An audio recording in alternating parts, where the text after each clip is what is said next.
I got started in this business because in college I wrote a paper that diagrammed Shakespearean characters as and or not but circuitry.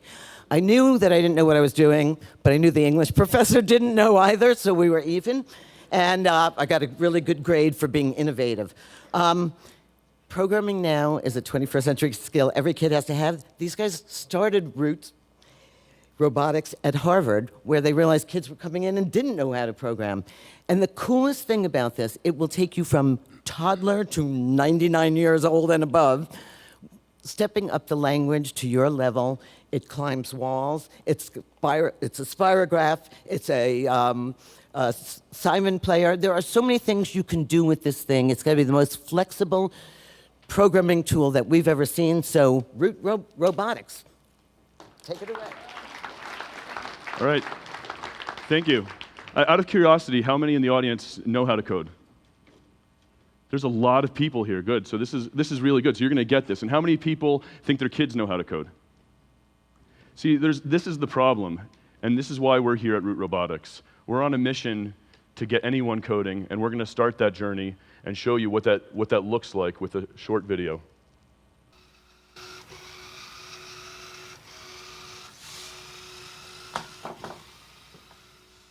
Yay, high five, that was great. I don't think Ruby's doing my full code. Root's the best. Yeah, the best. Keep going.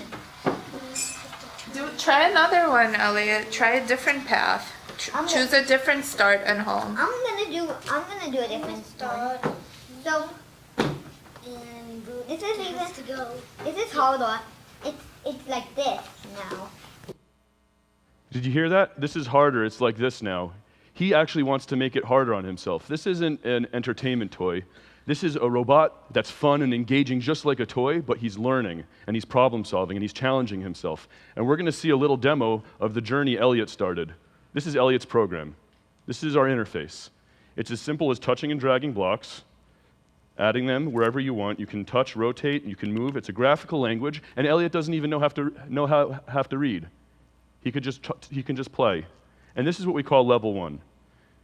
You can make edits, you can change colors of the robot, and then when Elliot reaches the limits of level 1, his code converts into level 2. It's a new interface, it's new, it's different, it's more complicated. He now has to know how to read. He now has precision control of what he's doing. He can add things like music. Oops, let's add that down here. Change it to, I don't know, F.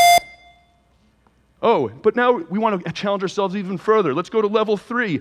Elliot is in Swift code, in the same syntax that iOS is programmed in. Oh my God. He can do whatever he wants. He's now understanding a life skill. He can apply this, but it's really not about coding, it's about problem solving. He's becoming a better problem solver. So the thing with Root is that not everybody has a whiteboard in their house, but we want our kids to code, so we, in the box, put a fold-out whiteboard. You could just simply lay it out on a table, and you can start your journey with Root and a marker and eraser and start doing things and playing games. Or if you happen to have a whiteboard at home or you're in school, Root sticks to whiteboards. And this is an important feature because on whiteboards, you can really empower the drawing aspect of Root, and we have 50 sensors and actuators that you can play with the drawing and controlling the marker. When you touch the top of Root, for instance, you can have it start a program.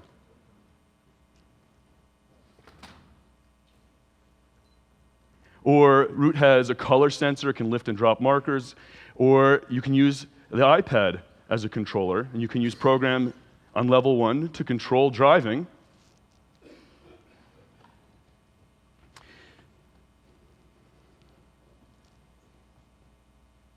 So with Root, we want to take you on a mission to explore other programs that people make around the world. Simply load them up and go on a mission of your creativity and imagination.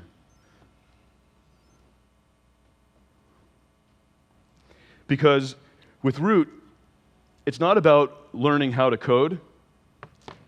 It's about imagining what you want to do and see that code come to life on the robot.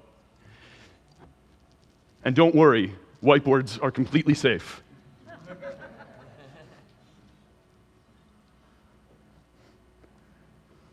That's it. That's our 4 minutes.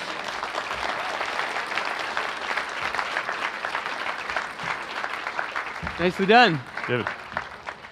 So I have to say, I have seen millions and millions of Teach Kids to Code products, and they often involve, these, and you put arrows, and the thing has a camera on the bottom. What I haven't seen before is the converting from level to level. That's really the breakthrough, right? There's lots of breakthroughs en route. I mean this. I was programmed by a PR person. So what's your name?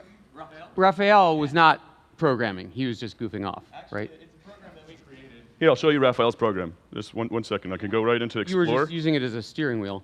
Yeah, but it's not just using it as a steering wheel because we want to kids find the experiences with Root. So if we go to the screen, everybody can see the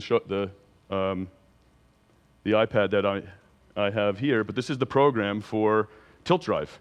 Raphael coded that experience. Oh, I see. Yeah. So that actually was a program. Yes. It seems to work really well in your promo video with the kid on the left. The kid on the right was not catching on. Well, not all kids are created equal, but what's amazing about Root is that come on, it's the truth. He could always be an art history history major. major. Let's be honest. But we've tested Root with kids of different levels, and what's interesting about drawing and coding is that you can do simple things and learn great concepts, or you can, if you're mastering those, you can make them more and more complicated. So Elliot happened to be learning faster, so he was ready to challenge himself faster. That's not a problem. Some people get hung up on things, and we've tested Root with hundreds of kids in 2nd and 3rd grade. And you know what the teacher told me that was very, very interesting? She came up to me and she whispers in my ear, "If I pointed out to you which kid is the problem kid, can you tell me?" Oh. And she's like, "You can't, because all the kids are quiet and they're engaged with the robot." Wow. So it develops social skills too. Teacher's lounge time. Excellent. Yeah. So what is the master plan? Is it for sale? Is it getting investments? Is it still a prototype? So it is for sale on codewithroot.com. Wow. We're shipping this June. We did a Kickstarter last year. Oh, how'd that and turn out? We raised $400,000 in a month. Wow. Not too bad. So we're excited about that.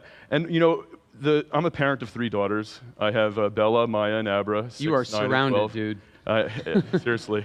And this is important to me because as a parent, I feel the pain point because, fortunately, I, like many people in the audience, know how to code, but my school doesn't teach that. And my school teaches math, so I'm not really worried about whether Harvard doesn't teach coding? No. At Yale, they taught coding. Something wrong with the air conditioning, apparently. Oh, we're out of time. We should go. Anyway, well, I hope it's a huge success because the central problem you're trying to solve, which is this is reading, writing, and coding is what kids need to know from kindergarten on. Yes. So congratulations with what you've done, and I hope it's huge. Thank you. Thanks a lot. Root.